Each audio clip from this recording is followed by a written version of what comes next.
prices increased 8.8% versus 5.5% nationally. And it was the first time since 2005 that San Diego was number one in that list. Right now, the study showed that the median price for a home in San Diego is about $949,000. Before the pandemic, a household needed to earn about $135,000 to afford a home in San Diego. Today, it's over $190,000.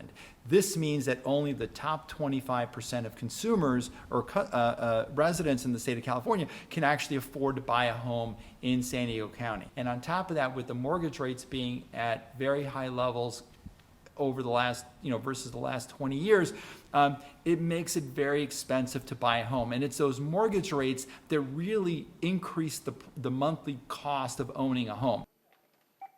This act called the Shrinkflation Prevention Act calls for the Federal Trade Commission to find companies that reduce package size and the ounce weight as unfair and deceptive. To be honest, companies have been doing this for decades. Two categories that are interesting: ice cream and orange juice. In both categories, the package size is a 64-ounce container.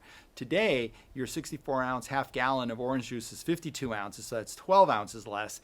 Your half gallon of ice cream is 48 ounces. Consumers not only been complaining about those two categories, but smaller frozen pizzas, smaller portions of frozen dinners. Financial crisis of 2008 to end of 2019, inflation was pretty low. There was very little pricing power, so they would selectively kind of, reduce the product in the package. Because inflation increased, this gave them an opportunity to make up for 12 years of virtually no price increases, and they took them all over the last couple of years. So consumers are justifiably angry because they're paying a net 17% more in these grocery prices today than they were a couple of years ago.